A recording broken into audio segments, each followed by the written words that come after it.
Vamos agora para os 5 primeiros do Euro Ranking dessa semana. Em quinto lugar, a gente tem a fabulosa Inter de Milão, que acabou vencendo um jogo de forma um pouquinho mais magra, né? 1 a 0 para cima do Empoli, mas de qualquer maneira é um início perfeito de temporada, né, para eles no campeonato italiano, com 100% de aproveitamento, 5 vitórias em 5 jogos, e teve um golaço de... Cara, o Di Marco tava vendo os melhores momentos dessa partida, né? O Di Marco tentou uma vez, duas, acho que 3 vezes, daí na quarta, Spy, ele manda um tirambaço de fora da área, uma finalização muito linda, né, que ele consegue acertar ali e acaba resolvendo o jogo nesse lance, cara. E a Inter de Milão com um começo muito sólido na temporada, né, velho? Impressionante. Incrível, né, cara? Incrível. A gente duvidou bastante aqui por causa do mercado deles, né? A gente questionou Alexis Chances trazendo de volta, Arnautovic, mas o Inzaghi tá mostrando aí que realmente o cara é brabo, é dono de um dos melhores trabalhos. Eu cheguei a comentar no meu Twitter semana passada que eu achava que hoje o trabalho do Inzaghi era o segundo melhor da Europa, atrás do Guardiola, hoje. Assim, eu sei que muita gente vai estar o Liverpool, mas é óbvio que se você pegar o trabalho inteiro do Liverpool, do Klopp, é melhor do que o do Inzaghi na Inter, mas eu acho que se você pegar o momento, assim, da temporada passada para cá, acho que esse do Inzaghi só tá atrás do Guardiola, cara, que é realmente um trabalho impressionante, mesmo tendo perdido jogadores cruciais ali, Brozovic, Dzeko, Lukaku. A gente assim, eles estão fazendo um começo de temporada incrível. Além dessa vitória contra o Empoli, que foi um jogo bem enroscado, eles até tiveram chance, poderiam ter vencido por mais, mas o jogo tava esquisito, né? Teve alguns gols perdidos ali.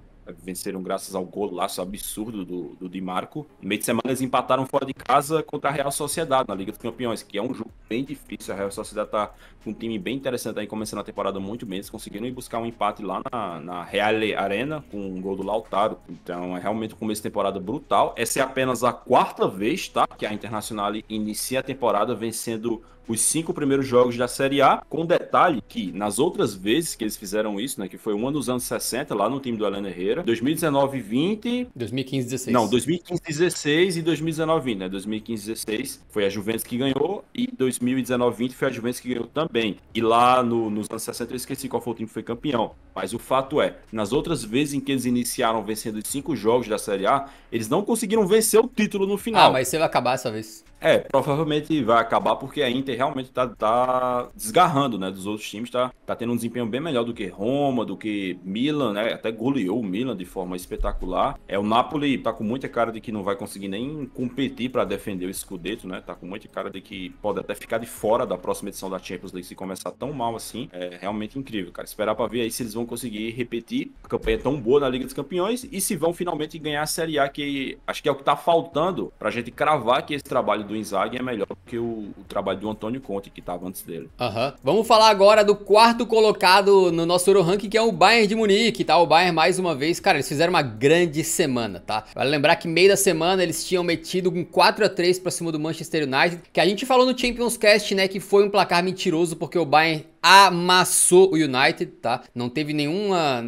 O United nunca esteve sequer perto de arrancar o empate, então foi uma vitória muito convincente, na minha modesta opinião, principalmente no segundo tempo. E o Bayern de Munique agora, no final de semana, pegou o Bochum. E o Bochum, né, amigos, foi presa fácil aí. O Bayern de Munique começou abrindo o placar com o Choupo-Moting logo no 4º minuto de jogo, e depois foi aquela, mano. 3 do Kane, 1 do De Ligt, 1 do Sané, mais 1 do Matistel, 7 a 0. Não coube nem um umzinho do Bochum, né, que era pra ficar o placar clássico. E aí, cara, no final das contas, a gente teve o Harry Kane brilhando intensamente nessa partida. Foram 3 gols, tá, do Kane, 1 de pênalti, 2 de bola rolando e ainda 2 passes pra gol. Uma assistência linda, em que ele bota uma bola enfiada assim perfeita, e a outra que é mais um passe lateral, e aí o Theo faz o gol dele, mas mesmo assim, né, cara, são 3 gols, 2 passes pra gol, nota 10 no SofaScore, tá, ele recebeu, e ele faz um começo de temporada absolutamente brutal, tá, nunca um jogador na história do Bayern de Munique tinha começado seus 5 primeiros jogos metendo tantos gols quanto o Kane. Então tá de parabéns aí. Ele que tá com números, incrivelmente, né, bem parecidos com o do Boniface. Mais ou menos a mesma coisa. Mas enfim, cara, uma semana... Eu acho que, cara, se pá que desde aquela época da demissão do Nagelsmann que o Bayern de Munique não tinha uma semana tão boa. Eu acho que sim, com 2 vitórias tão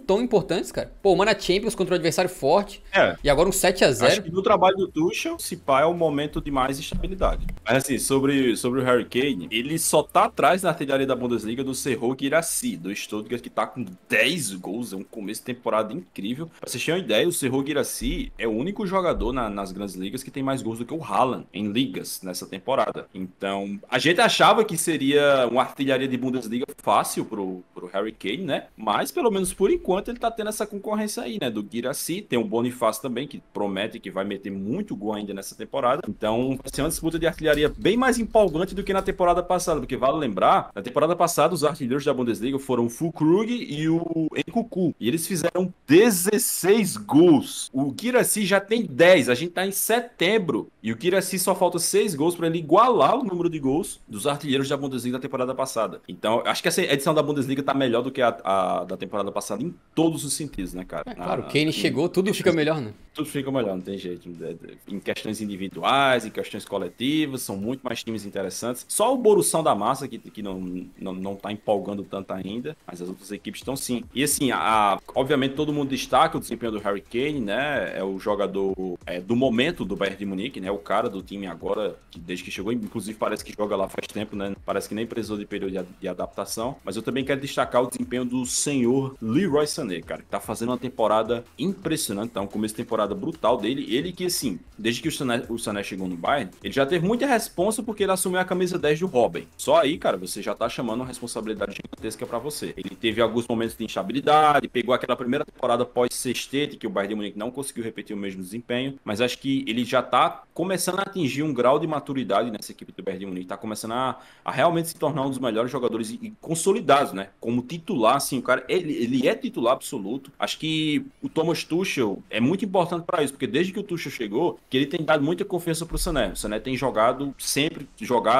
quando que tá disponível é titular. E nessa temporada aqui, ó, 2 gols contra o Werder Bremen, gol contra o Borussia Mönchengladbach. Aí na data FIFA, ele fez gol nos 2 jogos da Alemanha, mesmo com a Alemanha estando mal das pernas. Aí, gol contra o Manchester United e agora gol contra o Bochum. São 1, 2, 3, 4, 5, 6, 7 gols na temporada pelo Leroy Sané. É um começo de temporada muitíssimo bom, então é outro cara aí pra ficar de olho. Além dos outros nomes, né? Tipo, pô, precisa nem falar do Musiala, que é um guri bizarro, que esse moleque aí vai jogar quando ele estiver no auge, eu nem consigo imaginar, cara. Vai ser um jogador assustador.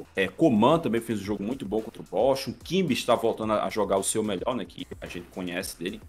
Pra mim, e teve momentos ali que pra mim era o melhor volante do mundo. Então, cara, é um time do Bayern que, olha, se as coisas começarem a se ajeitar, vai ser um fortíssimo candidato contra a superioridade do Manchester City na Liga dos Campeões. Perfeito. Agora, em terceiro lugar do nosso Euro Ranking, tá chegando o time do Liverpool. O Liverpool do Clopão, cada vez melhor aí, né, cara? Pelo menos conseguindo encaixar vários resultados positivos. E no final das contas, na Europa League, eles tinham vencido o Lask por 3-1 no meio da semana, né? Com gols aí do Darwin, do Luiz Dias e do Salah de virada. E agora da Premier League venceram o West Ham e se tornaram vice-líderes, exatamente. Então, os caras conseguiram uma vitória com um gol do Salah de pênalti. Depois o Darwin Núñez com, cara, uma linda assistência do McAllister, né? Foi muito bem mesmo. Nossa, bem.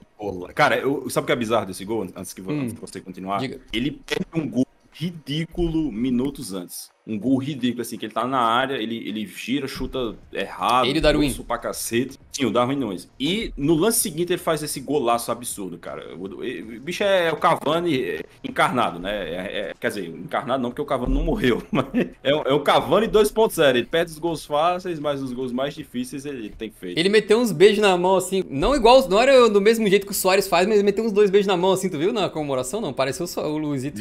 E aí depois o Diogo Jota fechou o placar, né, cara? O Liverpool venceu mais uma e a gente tem que destacar a temporada 2023-24 do Salah, né, cara? Ele faz gol ou dá passe pra gol em todos os jogos até aqui, né? Então, um camarada que, obviamente, sempre referência aí, nunca decepciona, né, pelos Reds. E também ele acabou igualando uma marca de poucos aí, né, cara? Que foi o seguinte, participaram de gol nas 6 primeiras partidas oficiais de seus times numa edição da Premier League. Apenas jogadores de calibre monumental. Beckham, 2000-2001. Thierry Henry, 2004-2005. Agüero, 2019-20. Haaland 22-23 e o Salah agora entrou para este grupinho aí. Então a temporada muito boa do egípcio, né, cara? E o Liverpool parece que tá entrando nos eixos, né? Torcedores do Liverpool estão encantados com alguns jogadores, mas eu diria que o Szoboszlai, principalmente, fez uma boa partida ontem, né? Alguns passos excelentes, deu um toque de letra, não sei se tu viu esse. Veio 2 caras na marcação dele, assim, ó, aí a bola meio que picando, assim, ele tentando, né, ver o que ele fazia, ele dá um toque de letra, tipo assim, escapa dá o passo pro Salah, né? E escapa da marcação dos dois ali na hora. Muito lindo o lance e, bom, a galera tá encantada com ele, tá elogiando bastante o McAllister também. Como é que tu vê essa retomada do Clopão aí? Agora, um Liverpool que talvez a gente volte a ver disputar o título com o City, né? Veremos. Primeiro, assim, eu quero manifestar a minha indignação com a Premier League, tá? Porque eles colocaram no mesmo horário o Derby do Norte de Londres, Liverpool e West Ham e Chelsea e Aston Villa. 3 jogos que eu queria muito ver e tive que focar no derby do Norte de Londres porque era o principal jogo da rodada, então acabei não conseguindo ver os outros. Mas assim, cara, eu fico muito feliz do Liverpool, porque eu passei aqui a pré-temporada inteira, os programas,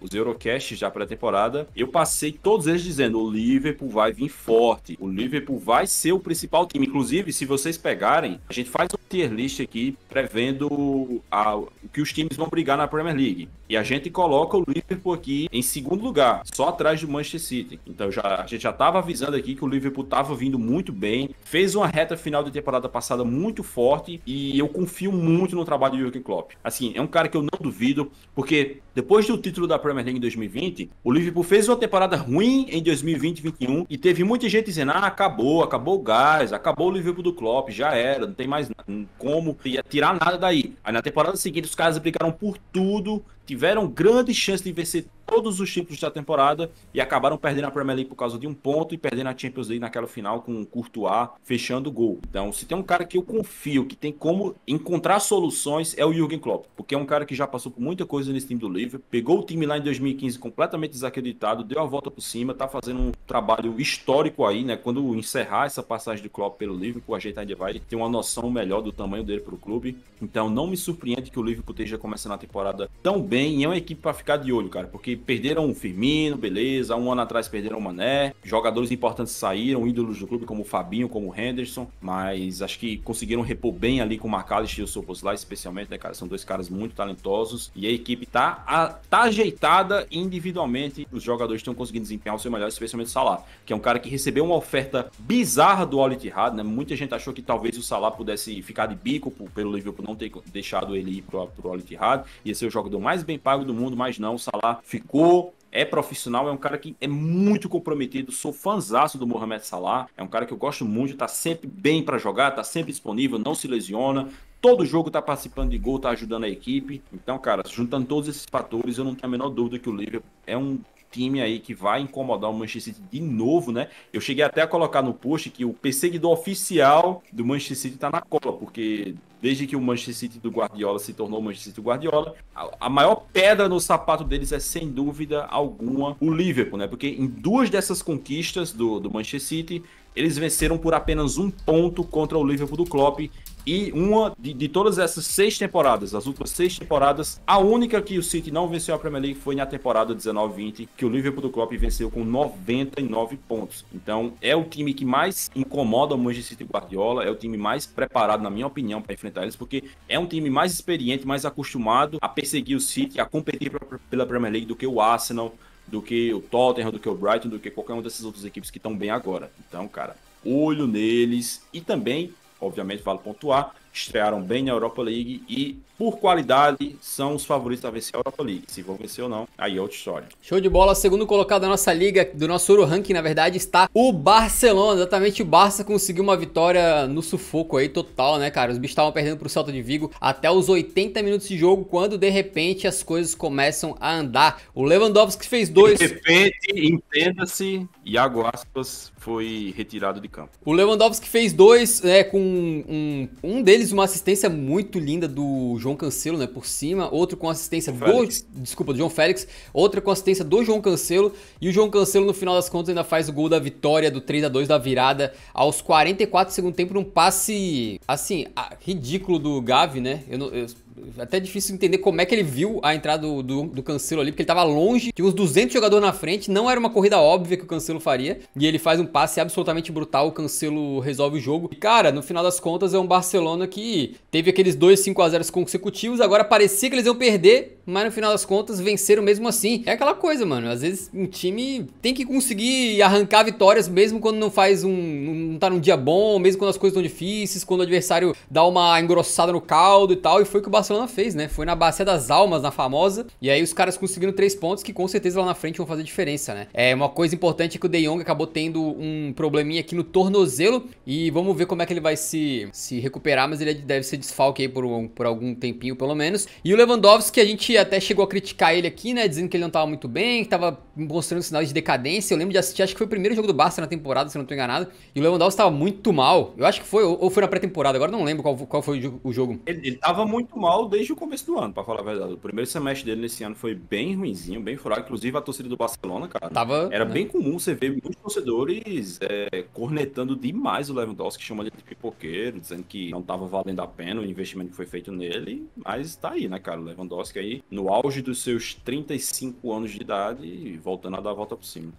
O Leva, eu lembro de ter visto ele tava muito mal e ele tava, parecia que tava infeliz. Ele tava muito, sabe assim, parecia um zumbi no campo, assim. Mas agora ele voltou numa boa fase e marcou em 5 jogos consecutivos. É a primeira vez que ele faz isso com a camisa do Barcelona e também vem dando um passo pra gol ou outro aí, né? Então tá bem interessante essa nova recuperação do Lewandowski. Vamos ver se ele vai continuar dessa maneira. Mas me parece que o principal fator aqui pra gente discutir é o impacto imediato que tiveram a dupla de Joões, né, no Barcelona, João Cancelo e João Félix, que a gente até colocou no Eurofut aqui, né, que em um mês no Barcelona, eles já fizeram mais do que nos 6 meses que estiveram emprestados para Bayern de Munique e Chelsea, respectivamente, aí, né? Então vamos ver como é que vai ser, porque eles estão emprestados no final da temporada. Se o Barcelona quiser comprá-los, terá que desembolsar uma grana, mas de qualquer maneira, os dois, todos os jogos aí recentes, eles estão decidindo, né? Inclusive o João Cancelo, tu vê o final da partida, ele tava jogando quase como um ponto ali, como um segundo atacante, sei lá, ele tava já enfiado ali quase na área o tempo todo, né? Bem curioso, assim, o posicionamento dele. Também, obviamente, o Barcelona tava pressionando pra meter gol, porque o jogo tava no final, mas de qualquer maneira, com um posicionamento bem avançado. Então, o que tu achou desse Barcelona que, mesmo na dificuldade, alcançou mais uma vitória e mais uma vez metendo bastante gol, né? Foram 3, são 13 gols em 3 jogos, pô, é loucura. Em termos de físicos, né, foi uma semana azarada pro Barça. Eles perderam o De Jong, né, por lesão, que é um dos melhores jogadores da equipe, sem dúvida alguma, tá jogando demais. E perderam até um jogador que ainda não tá com eles, né, que foi o Vitor Roque, que acabou tendo uma lesão bem complicada aí, de tornozelo no Campeonato Brasileiro. E um cara que deve chegar no Barcelona em janeiro de 2024, então tem que ver aí se ele vai conseguir chegar bem para essa continuidade de temporada do Barça, né? Mas realmente, cara, o desempenho do Barcelona tá incrível. A gente criticou várias vezes aqui o Barcelona do Xavi na temporada passada, por ser um time extremamente pragmático, vencendo vários jogos por 1-0, jogando um futebol sonolento, modorrento, chato pra cacete. Mas nessa temporada aqui, eles estão correspondendo aos reforços que tiveram, porque é uma equipe com mais qualidade do que na temporada passada. Cara, o João Félix e o João Cancelo, imagine que você tem um medidor de qualidade técnica. Imagine que o medidor do Barcelona tava assim. A chegada do Félix e do Cancelo dispara esse medidor. Você pode ter ressalvas à personalidade deles dois, que eu vivo falando. O João Félix é um cara com personalidade complicada de lidar, o João Cancelo é um cara com personalidade complicada de lidar, tanto que, mesmo sendo um jogador extremamente talentoso, o Guardiola simplesmente escorraçou ele do Manchester City por causa dos problemas de vestiário que ele estava causando. Mas o fato é que, ao mesmo tempo que eles dois são muito chatos, eles dois são bizarramente técnicos. São dois caras com muito talento, com muita qualidade. Eu acho que especialmente o Cancelo é um cara que chama muita atenção porque ele é lateral. É um cara que faz as duas laterais, né? Tá jogando de lateral direito no Barcelona, mas se precisar quebrar um galho, joga na lateral esquerda tranquilamente também. Então, é um salto de qualidade muito alto para essa equipe e tá correspondendo esse salto de qualidade no desempenho da equipe, né? Os últimos 3 jogos foram 5 gols marcados contra o Betis, 5 gols marcados na Champions League contra o Antwerp e 3 gols agora contra o Celta, num jogo que parecia que tava lascado, né? Porque o gol do Dovicas, inclusive Dovicas que jogou na Eredivisie na temporada passada, foi artilheiro conjunto e tudo mais, parecia que tinha matado o jogo. 2-0, o Barcelona não tava tendo um dia bom, tava pouquíssimo inspirado. Só que aí o que acontece? O Rafa Benítez, hashtag aquele mesmo, Rafa Benítez, ele tira o Iago Aspas 2 minutos após o gol do Dovicas. Ele tira o Iago Aspas 3 minutos depois, o Barcelona faz o primeiro gol com o Lewandowski, né? Um passe maravilhoso do João Félix, né? Lembrou o Messi nos seus grandes dias, né? O Messi gostava de dar esses passezinhos de cavadinha, assim, era muito... O Messi, o Neymar também gosta muito. E o Lewandowski na finalização também não deixou a desejar, né, cara? A finalização perfeita do Lewandowski, ele bate com a parte externa do pé, encobrindo o goleiro, fazendo o gol. E aí depois, cara, depois que sai o primeiro gol do Barcelona, o Celta de Vigo derreteu totalmente, né, cara? Eles sentiram a mão pesada do Barcelona, assim, no ombro, sentiram um bafo quente aqui no cangote, e aí abriram total. Eu também quero pontuar demais, cara. Você já falou da primorosa assistência do Gavi pro João Cancelo, mas eu também quero primorar a finalização do João Cancelo, porque ele antecipa a defesa do Celta, passa igual uma flecha, e a finalização é de um grau de dificuldade muito alto. Porque ele só bota o pezinho assim, a bola vem baixa, né? Vem numa altura baixa. Ele bota o pé, perfeitamente para a bola pegar na parte de cima do pé dele e entrar. Não é uma finalização fácil, é uma finalização que tem muito centroavante por aí que não consegue fazer, que mandaria essa bola lá na arquibancada do Estádio Olímpico Luiz Campaniz. Então, é incrível, cara, esse time do Barcelona tem muita qualidade. Eu acho que esse deve ser o time do Barcelona com mais qualidade desde, sei lá, 2019, 2018, uma parada assim, cara, porque obviamente não tem o Messi, né, que o Messi, aquele medidor de qualidade que eu falei, o Messi ele destruiu o medidor de qualidade. Mas de resto, assim, nos outros jogadores, tá muito, muito da hora. E acho que sim, é um time do Barcelona que tem total condição de ser bicampeão do Campeonato Espanhol e de também fazer uma boa campanha na Champions League. Show de bola. Então a gente vai agora pro primeiro lugar do nosso Euro Ranking, que para surpresa de 0 pessoas, continua sendo o Manchester City. Semana 6 da temporada e acho que é a 4ª ou 5ª semana já que eles estão liderando o Euro Ranking aqui, né? E não teria como ser diferente. Na Champions League eles acabaram vencendo no meio da semana o Estrela Vermelha por 3-1, né, numa estreia que tiveram que virar a partida, mas depois conseguiram vencer com certa tranquilidade. E aí agora no final de semana também mataram o jogo. Cara, o Guardiola às vezes, cara, é engraçado, né, velho? Tipo assim, o City matou o jogo contra o Forest logo no começo e depois é isso aí, né? É isso aí, o jogo tá ganho. No segundo tempo eles não fizeram mais gols por causa do senhor Rodri, né? Que também, acabou sendo né? expulso. Então o Foden abriu o placar com um golaço, tá? Baita golaço do Foden. Depois o Haaland também meteu um aí no cruzamento do Matheus Nunes, né? Que deu seu primeiro passo pra gol. O Brazuca aí, Ítalo não, desculpa, gente. Luso-brasileiro, né? Matheus Nunes. E aí também tivemos o nosso querido Rodri metendo louco, né? O Rodri recebeu uma entrada meio pesada do Gibbs White. E aí o juiz não marcou falta. Recebeu uma bimbada. E aí o juiz não marcou falta, o lance continuou. Eles ficaram ali disputando a bola e tal. O Rodri pistolou, foi pra cima e empurrou. E a parada do empurrão é que eu acho que ele tomaria só amarelo. Ou só uma advertência, sei lá o que aconteceria. Mas a parada é que ele pegou no pescoção, né? Ele fez igualzinho o Casemiro. O Casemiro lá contra o... Puta, contra quem que foi? Não lembro. Na temporada passada o Casemiro segura o adversário com as mãos no pescoço, assim, do cara. E vai pra rua direto. E o Rodri também foi pra rua pelo mesmo motivo. Ele foi bem rapidinho, parece que ele mete a mão no pescoço e percebe, ih, fiz merda, ele já tira rapidinho assim, mas não tem jeito, foi pra rua e vocês sabem que expulsão direta na Premier League é 3 jogos de suspensão na hora. Então, vamos ver se o Calvin Phillips entra em campo aí, mas eu duvido, hein? Eu duvido. Ele prefere colocar o Julian Alves de volante do que o Calvin Phillips. Né? O Haaland marcou. Os jogos que o Rodri vai perder: Newcastle na Copa da Liga, Wolverhampton na Premier League e Arsenal na Premier League. Detalhe curioso: o Manchester City vai jogar contra o Arsenal no Emirates sem o trio de meio campo que jogou e venceu na temporada passada. Sem o Rodri, que tá suspenso, sem o Gundogan, que foi embora, e sem o De Bruyne, que tá lesionado. Então vai ser um jogo interessante aí pra ver como é que o Manchester City vai se comportar. Curioso, né? E nos últimos 2 jogos o Haaland tinha perdido 9 chances claras de gol. Contra o Forest ele deixou o seu e chegou aos 8 gols na Premier League. Acho que essa artilharia da Premier League pra ele vai ser uma baba, mesmo a gente podendo levantar aqui o fato de que ele tem estado numa forma inferior à temporada passada, tá? Então mais ou menos não, exatamente nesse ponto, com 6 partidas de Premier League, na temporada passada o Haaland tinha 10 gols, agora tem 8, beleza? Em termos de chances claras perdidas, ele tinha perdido 4 na temporada passada e nessa ele perdeu 9. E em termos de gols esperados, na temporada passada ele tinha 6.41 e fez 10 gols, ou seja, um aproveitamento muito maior do que era esperado estatisticamente, o que significa que o cara estava clínico na frente da baliza, o cara estava conseguindo ter muita eficiência nos seus chutes. E nessa temporada é um XG, né, gols esperados de 7.89 com 8 gols, ou seja, mais ou menos exatamente o que a estatística geral aí do futebol prevê, o que pro Haaland não é exatamente o que a gente espera dele, mas de qualquer maneira é muita chance, ele faz muito gol e vai ser mais uma artilharia da Premier League. Essa aí acho que vai estar no papo muito em breve, mas o Manchester City mais uma vez com 2 vitórias, sem encantar muito, mas fazendo o dever de casa com tranquilidade, né? Acho que isso é uma coisa também que o Guardiola aprendeu nos últimos anos a, digamos assim, buscar um equilíbrio de, às vezes, constrói resultado e não precisa mais matar o time, não precisa mais matar os principais jogadores, não precisa ninguém se destruir em campo, correr igual uns doidos, forçar tanto assim, dá pra manter as coisas mais tranquilas, né? E foram 2 vitórias aí sem destruir ninguém, mas tranquilas. E o City em primeiro no Euroranking mais uma vez, diga. Eu fiquei meio chocado com o Manchester City, cara, porque no segundo tempo teve 2 episódios que me chamaram a atenção. O primeiro foi o Rodri, né? Que a jogada ali com o Gibbs White, ele tá protegendo a bola na bandeirinha de escanteio, o Gibbs White chega e dá duas bimbadas nas costas do Rodri.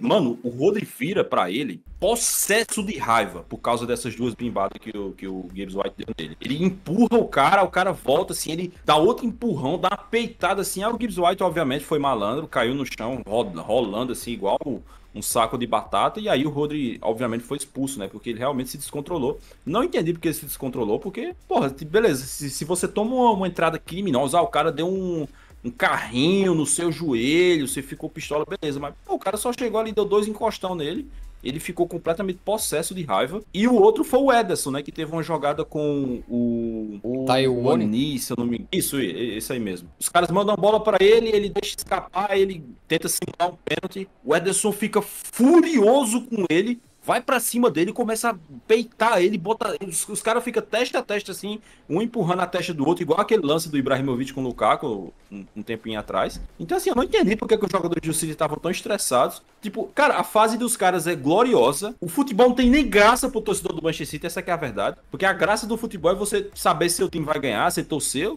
torcedor do Manchester City o torcedor do Manchester City liga a televisão pra ver de quanto o City vai ganhar. De quanto é que o City vai ganhar, quem é que vai fazer os gols, porque ele já sabe que a vitória tá no papo. Então, talvez seja isso, né? Tipo, o futebol tá tão sem graça pro Manchester City que os jogadores estão começando a criar problema. Vamos criar problema aqui, vamos inventar alguma coisa para dar emoção, para ver se a gente tem alguma coisa aqui pelo que lutar. Porque realmente não dá pra entender porque que os caras estavam tão estressados no jogo contra o Nottingham Forest. Tipo, mano, isso é pelada pro Manchester City, tá ligado? É jogo pra golear, todo mundo fazer gol, dar confiança pros caras, botar os moleques da base pra jogar, tá ligado?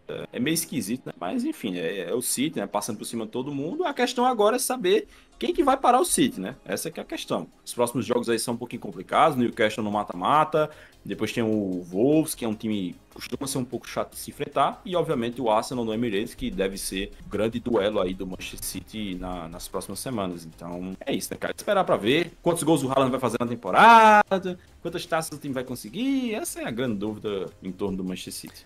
Lembrando que na última temporada, quando o City enfrenta o Arsenal, rapidamente, 2 vezes ali, né, com um período que não é tão longo de separação entre os jogos, o Arsenal tava pra ganhar a Premier League, né? E o City tava correndo atrás. Essa era a situação naquela época. E agora, ainda é começo de temporada, mas acho que a discussão é um pouquinho diferente, né? Não é se o City vai chegar no Arsenal, é será que alguém vai ter condição de parar o City? Por isso que quando tiver o jogo entre Gunners e Citizens vai ser um contexto diferente do que a gente viu na temporada passada, né? E na temporada passada a gente sabe que o City ganhou os dois, né? Ganhou bem. Vamos ver como é que vai ser nessa aqui. Só queria pontuar uma coisinha sobre o Haaland. A gente falou aí da questão da fase dele, e assim, sempre tem umas pessoas que falam assim: mas como é que o cara tá em má fase com 8 gols? Bem que eu queria ter um centroavante que tivesse em má fase desse jeito no meu time. Imagina se fosse o Richarlison com 8 gols, seria a maior fase da carreira. Mas assim, a gente pontua essa questão da má fase, não é nem uma má fase tipo, meu Deus do céu, ele tá uma merda, não tá conseguindo produzir nada. É uma má fase que ele tá jogando pro Haaland, tem isso também, né? Pro Haaland, exatamente. É tipo assim, cara, quando o Cristiano Ronaldo e o Messi estavam na Europa, eu lembro que, especialmente o Cristiano Ronaldo na Juventus, tinha vezes que o Cristiano Ronaldo tava na Juventus com 10 jogos e 11 gols. Aí tinha gente questionando a fase dele. Aí sempre tinha gente pra defender. Pô, mas o CR7 tá com 11 gols em 10 jogos. Como assim tá em má fase? Ele tá jogando muito. Mas assim, cara, a gente pontua isso porque o sarrafo do jogador, quem determina é ele. Não dá, cara, você não pode analisar o Haaland com a régua que você analisa o Richarlison. Você não pode analisar o Cristiano Ronaldo com a régua que você analisa o Morata, porque o Morata é melhor. Não, mentira, tô brincando, que é isso. Não, mas assim, vocês estão entendendo o que eu tô falando aqui. Quando você vai analisar esses caras, você tem que usar o sarrafo deles. Então, se a gente pontua que o Haaland tá vivendo um momento complicado, mesmo tendo 8 gols, é por causa das chances de gol que ele tem perdido. Inclusive, nesse jogo contra o Forte, no segundo tempo, ele perde uma chance bizarra, cara. Um lançamento que vem da direita, a bola vem pro Ake, o Ake cruza pro Haaland, ele só tem o trabalho de colocar pra dentro do gol e ele chutou pra cima. Então, assim, cara, eu sei que é difícil aceitar críticas ao Haaland, tem gente aí que simplesmente não tolera, você não pode criticar o Haaland, porque se ele fez gol, ele é automaticamente imune a críticas. Mas a gente tem sim que pontuar, porque se o Haaland tivesse numa fase normal, eu não tô nem falando de fase boa, eu tô falando de fase normal, ele já teria uns 12 ou 13 gols nessa Premier League, cara. E também já teria marcado na primeira rodada da Liga dos Campeões. Então, assim, é pra assustar os outros. Porque se o cara perdendo gol a rodo tá com esse tanto de gol, imagina se ele não tivesse. Imagina se ele tivesse uma fase letal. Aí, meu irmão, a questão assim é de quantos gols ele vai ser artilheiro da Premier League e da Champions League de novo, como foi na temporada passada. Então tá aí, esse foi o Euro Ranking. Em breve a gente atualiza aí a classificação geral, mas vocês sabem que o City continua, né, naquela classificação que a gente faz a temporada inteira, vai continuar em primeiro, não tem jeito.